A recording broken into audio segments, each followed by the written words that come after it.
asalaamu calaykum. waxaanu wanaagsan daawada meel walbo aad joogtid kusoo dhawow qaybta xigtaa ee sheekada ku saabsan dilaaga ubaxa gaduudan oo aan idinla socodsiiya anigoo maracadda ah. waxaadna ka daawanaysaan barta youtube-ka ee maracadda show.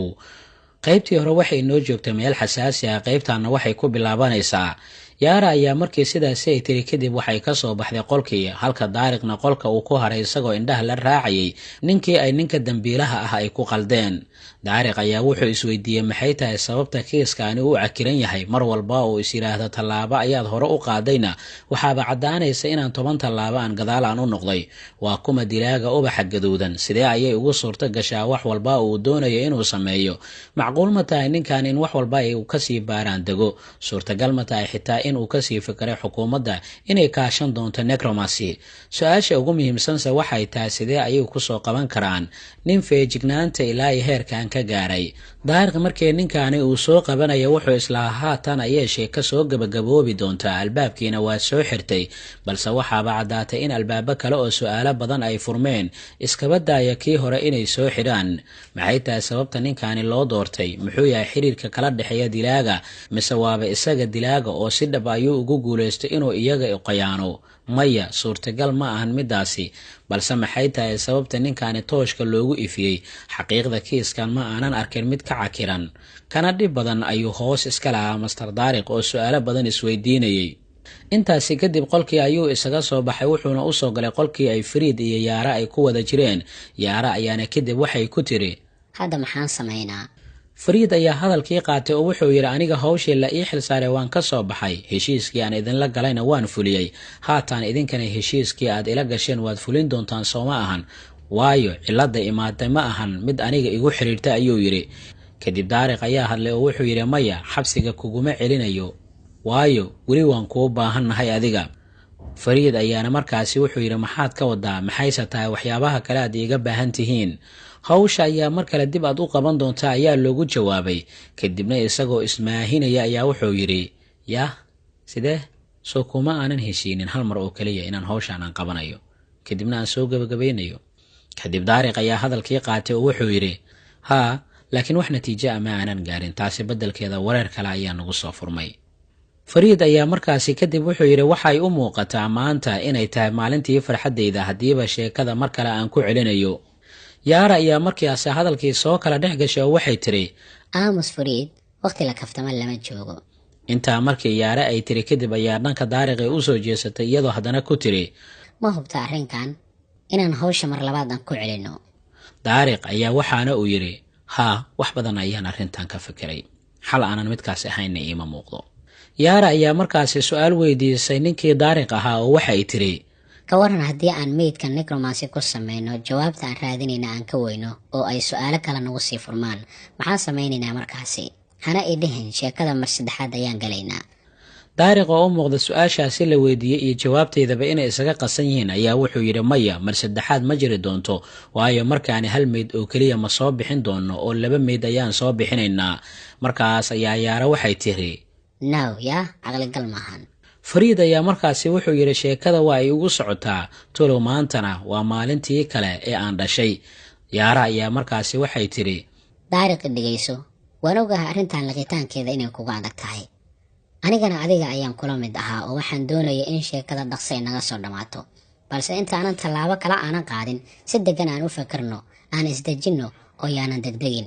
markii sidaasi yaara ay tiri, fariid ayaa hadalkii qaatay oo waxa uu yidhi, daariqow, su-aal baan ku weydiinayaa. macnaheedu ma ahan inaan dacwo qabo oo aan sheekadaani ay ahayn mid aan la dhacsanayn, sababtoo waan la dhacsanahay, balse ma ii sheegi kartaa sababta aan 2 meyd aan usoo bixinayno markaan, halkii markii hore hal meyd keliya aan soo bixinay?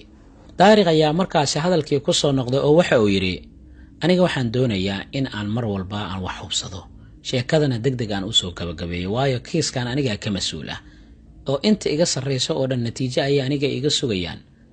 marka waqtiga aan haysanna ma ahan mid badan.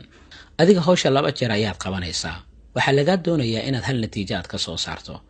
marka 2 mid inaad ii xaqiijiso macallinkan inuu yahay qofkii dhammaan dadkaani ay arkeen markii ay dhimanayeen, ama inaad ii xaqiijiso in qof kale hawshaani uu sameeyo kuna lug lahaa, si uu markaasi iga baxo shakiga ah ninkan inuu yahay 2 wajiile kaartan oo adeegsanaya. balse haddii ay caddaato meydka kalena inay isaga kale uu arkay alla ayaan ku dhaartay isaga oo nool ayaan maqaar siibi doonaa. daariq markii sidaasi uu yidhi xoogaa ayuu yara aamusay, kadibna wuxuu usii raaciyey ma doonayo inaan ka fikiro suurtagalnimada saddexaad. fariid ayaa markaasi wuxuu yidhi waa hagaag, waan ku gartay, balse ka waran haddii aan mar kale aan aragno laba qof oo kala duwan. daariq ayaa markaasi wuxa uu yidhi waxaan markaasi ogaan doonaa adiga inaad tahay axmaq aanan faa'iido lahayn, waxaana ku dadaali doonaa inaan kugu dhex tuuro godka ugu xun ee xabsiyada dalkeenna, cimrigaaga inta ka dhimanna halkaas ayaad ku jiri doontaa. fariid oo indho keliya ay ka soo hareen oo markaasi yaaban ayaa yidhi yaara ayaa hadalkii soo kala dhex gashay oo waxay tidhi iska aamus fariid, adiga keliya hawshaada qabso, wixii aad aragtayna aniga ii sheeg. fariid ayaa markaasi wuxuu yidhi miyaadan maqlin ninka hadalka uu igu yidhi iyo waxa uu ku hadlayo. yaara ayaa hadalkii soo kala dhex gashay mar kale oo waxay tidhi adiga shaqadaada qabso oo keliya, wixii intaasi ka soo harayn aniga igu daa. intaasi kadib daariq ayaa qolkii ka soo baxay iyadoo yaarana ay soo daba kacday, kadibna waxa ay ku tiri daariq wiilkan maskiinka ah ee nala shaqaynaya maxay tahay sababta ah sidaanaad ugula dhaqmayso? yaad ka hadlaysaa adiga? waana kuma maskiinkaad ka hadlaysid yaara? waa fariid waxaan kala hadlaya daariqow. oo sidee baad rabtay marka inaan ula dhaqmo? isaga waa sixiroole necromancy ah. laakiin daariq adiga midna ha iloobin, necromancyga maanta inaad adigaad u baahan tahay ha iloobin si aad hawshaadaad uga qabsato. fariid juhdi iyo dadaal badan ayuu bixinayaa, wuuna ku caawinayaa, marka adiga fadlan dhankaada ku dadaal si wanaagsan inaad ula dhaqanto. yaaray adigii dhegeyso, ma waxaad mooddaa sideenna oo kale inuu dareemo uu leeyahay? sidee u fakeraysaa adiga? isaga waa nin dadka dhintay hilbahooda cuna, adigana waxaad igala hadlaysaa dareen iyo naxariis. i rumayso, ninkaana booskiisa dhabta ah waa in godadka qashinka lagu tuuro. daariq oo dhegeyso, doodaada wax faa'iidaha ma lahan. marwaan ayaan la xiriiri doonaa si uu meydad cusub oo u soo bixiyo, ee wax kale oo aad doonaysa miyaa jira? daariq ayaa markaasi hadalkii kusoo gabagabeeyey oo wuxuu yidhi hal arrin ayaa jirta, waxayna tahay markii hore meydkii lasoo bixinaya adiga ayaan faraha kaaga qaaday oo dooratay, balse waxaan doonayaa markaan meydka lasoo bixinayo in aan adiga ii daysid oon aniga aan magacaabo. intaasi markii uu yidhi kadibna yaara wax jawaaba kama aysan bixinin hadalka daariq. dhowr tallaabo ayay dhankeedii usoo qaaday oo ay u soo dhowaatay, kadibna hadallo kale ayay isdhaafsadeen. waxaa jirta jariimo dilaaga uu uga soocan yahay kuwa kale, waxayna jariimadaasi mar walba ay la xiriirtaa si shakhsi ahaana dilaaga. jariimadaasina waa midda koowaad ee dilaaga uu fuliyo. sidaasi awgeedna waxaan kaa doonayaa marwaan inaad ka dalbatid inuu keeno meydka jariimada koowaad ee dilaagan, waana hubaa inay tahay qofka dilaaga uu soo soocan doono dadka kale uu dilay. sidaasi daraaddeedna dilka iyaga ayuu ka bilaabaa. meydka labaadna waa inuu ka dhigaa qofkii ugu dambeeyey ee uu dilay dilaaga ubaxa gaduudan. iyadana waxaa jirta sabab uu dilkiisa ugu soo qatimay, mar walbaana shayga ugu horeeya iyo kan ugu dambeeya kuwa kalena way ka soocan yihiin. dilaayaasha mararka qaarkood waxay ismoodaan inay yihiin fanaaniin farshaxamiistayaal ah, sidaasi awgeed farshaxamiistaha sawirkiisa ugu horeeya iyo kan ugu dambeeya mar walba wuu ilaashadaa, waana midka uu uga soocan yahay kuwa kale. haatan waad ay fahantaa ayaan filayaa. sidaas ayaa yaara lagu yidhi. kadibna yaara ayaa hadalkii qaadatay oo waxay tidhi haa si fiican, marwaan waan u sheegi doonaa. daariq ayaa hadalkii ku soo laabtay oo waxau yidhi arrin kale ayaa jirta, waxaadna doonayaa inaad u sheegtay ninka fariid ah. markaan annaga ma bixi doonno, waana soo daawan doonaa qaabka meydadka loo soo bixinaya. haddii uu doonayo in uu jirkiisa u nabad qabo, waa in uusan arrintaanina marnaba dood kale uusan iga gelin. intaa markii daariq uu yidhi intay soo dhaqaaqday ayay qolkii isaga soo baxday, waxaana uu ahaa mid aad u daalan. sidaasi awgeed kursi fadhi ahaa oo guriga dhex yaalay ayuu isku tuuray isagoo indhaha isku qabsaday, waayo wakhtigaasi ma uusan doonaynin inuu ka fikiro arrin saddexaad oo qabriyadan ka soo bixi karaysa. ma uusan garanaynin daariq wax kale uu sameeyo, waxaana macquula in la gaaray xilligii uu isdiibi lahaa, waayo dilaagan ma ahan mid la qaban karo. waxaaba moodaa inuu shaydaanka qudhiisa uu yahay uusan bini aadam ahayn. balse maxay tahay sababta shaydaan uu afduubanayo amiiradda beledka? maxaa u diiday hadduuba heerkaasi u maraya halkii amiiradda uu afduuban lahaa in boqoradda uu afduubto? muddadii uu kiiskaasi gacanta uu ku haya daariq wuxuu ku kacay waxyaabo badan oo uusan xitaa hal habeen uusan aaminin. ma uusan aaminsanayn jiritaanka necromancy, iskaba daayay inuu ku dhaqaaqo, balse haatan markii saddexaad ayuu u tafaxaydanayaa. bal haddii saxaafadda ay maqasha warkan wuxuu noqon doonaa midka ugu weyn ee lagu faafiyo warbaahinta. waxaa ku dhici karayo wakhtigaasi ma ahan mid uusan xitaa haatan uusan malayn karaynin. waxaaba macquula in wakhtigaasi uu doorbidi lahaa in isaga uu noqdo kiiska amiiradda ruuxii afduubtay halkii uu noqon lahaa daariqii kiiskani maamulayay. oo fadeexadda bartanka ka galay ee hilbaha dadka dhintay soo qufaya.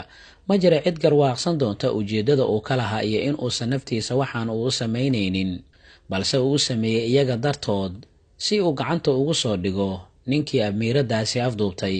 daariq ayaa isaga oo sidaasi u fekeraya waxa hurdadii ay noqotay mid gebi ahaanba ay ka hado. wuxuu ku soo kacay codka shanqarta Yaara oo dhankiisa u soo socota. markii uu soo dhawaatayna waxay ku tiri, Marwaan labadii meyd wuu keenay, Fariidna hawsha wuu bilaabi rabaa. intaa kadib daariq ayaa fadhigii ka kacay waxaana uu tegay qolkii Fariid uu ku jiray iridiisii ama albaabkiisii hore, isagoona sugayay inta Fariid hawsha uu ka dhamaysan doono. ilaa markii dambe Fariid qolkii uu ka soo baxay xilli uu warqad gacanta uu ku soo dhigay, kadibna wuxuu yidhi, tani waa natiijadii meydka koowaad. daariq ayaana markaasi warqadii eegay, kadibna wuxuu yidhi, naclad baa shaydaan ku taal. Yaara ayaa markaasi dhankii daariq u soo dhaqaaqday iyada oona sawirka gacanta ugu jiray ee Fariid uu sawiray fiirisay. kadib ayaa waxay tiri, shit, waa qof kale. daariq ayaa markaasi ciil daraadiid kursi meesha yaalay laad ku qaaday. kadibna waxaa Fariid uu ku yidhi, sawirkani waa qof kale, mana ahan macallinkii aad markii hore aad sawirtay, ee ma hubtaa inaad hawshan qaabkii la rabay aad u qabatay? haa, waan hubaa midaas. qofkan aan kuu sawirayna waa qofkii ugu dambeeyey ee uu arka meydka. macquul ma tahay marka inuu jiro qalad xitaa haba yaraatee oo aad gashay adiga? Yaara ayaa kadib hadalkii soo kala dhex gashay oo waxay tiri, Fariid, daariq wuxuu hadalkiisa kala jeedaa. macquul ma tahay inaad qof kala aragtay, sawir qaldanna aad ka bixisay? Fariid ayaa hadalkii soo qaatay oo wuxuu yidhi, horey ayaan idinkugu sheegay aniga inaan arko wixii uu arkay qofka meydka ah. qofkana waa qofkii meydka uu arkay ka hor inta uusan geeriyoonin. wax qalad ahna aniga kuma jiro. daariq oo shaki ka muujiyay dhanka Fariid hadalka ka soo yiri ayaa markaasi Fariid waxa uu ku fariistay kursigii meesha yaalay, waxaana uu ku yiri, adiga qof walba oo aad aragtay muuqaalkiisa dhabta ah waad sawiri kartaa, soo maahan? haddaba hadday sidaasi ay tahay, waxaan doonayaa inaad arrinkaas aad ii xaqiijiso. sidee kugu xaqiijin karaa marka daariqow? Marwaan horey waad u aragtay, soo maaha? haatan halkaan fariiso, anigoo ku arkaya Marwaan ii sawir. markaas ayaan kala ogaanayaa sax ahaanshaha hadalkaada. laakiin daariq oo macquul ma ahan, aniga Marwaan si fiican uma aanan fiirin. sidee ayaan u sawiri karayaa markaas? horey dhowr jeer ayaad u aragtay oo maanta markii uu labada meyd keenaya ayaan aragtidiisa kugu dambeysay. marka haddiiba xasuustaada ay wanaagsan tahay, ii sawir ninkaas adiga oo xasuusta Marwaan ku haya maankaadana adeegsanaya. maya, macquul ma ahan midaas. sideen ku sawiraa daariq? ana ma sawiri karaya Marwaan. haddii aadan samaynin waxaan ku dhahay oo aadan Marwaan sawirin, waxaan kuugu dhaaranayaa inaad jaxiimadii adduunka aan ku gelin doono. dhaqso sawir wariyaa ninkaas. Fariid oo cabsi dareema ayaa markaasi qalankii iyo warqadii miiska ay saarnaayeen qabsaday, waxaana uu bilaabay sawirkii inuu gudagalo. halkaa inoo joogta qaybta xitaa ee sheekada ku saabsan dilaaga ubaxa gaduudan. qaybtan qaybta xigta intaan ku kulmi doona nabadgelyo.